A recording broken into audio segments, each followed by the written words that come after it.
politics. And Jackson Jr. thought, I think quite rightly, that his father was a major historic figure. He was on the balcony of the Lorraine Hotel when Martin Luther King was assassinated. He was part of every big civil rights movement in those 50 or 60 year segment, and he certainly was finished with most of his work by the time Donald Trump ever ran for president. And so I think that Jackson Jr. wanted this to be more about Jesse Jackson than about Donald Trump. So here's what Jesse Jackson Jr. said after his father's death and prior to the memorial service. He said, "Do not bring your politics, out of respect to Reverend Jesse Jackson and the life that he lived, to these ongoing services.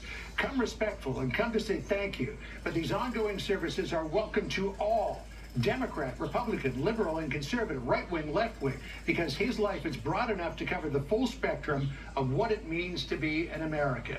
And then listen to what Obama, Biden, and Kamala Harris brought to that memorial. Each day we wake up to some new assault on our democratic institutions. I predicted a lot about what's happening right now. And I hate to say it, I told you so, but we did see it coming. We got an administration that doesn't share any of the values that we have.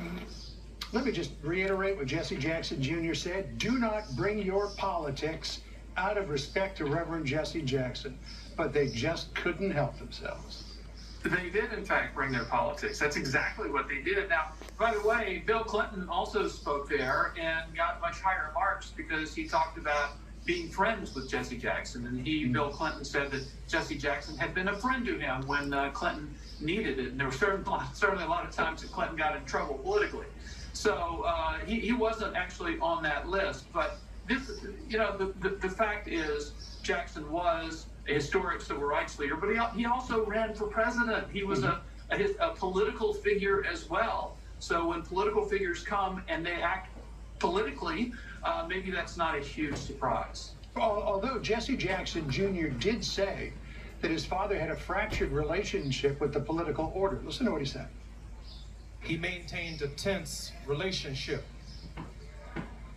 with the political order, not because the presidents were white or black, but the demands of our message demanded not Democratic or Republican solutions.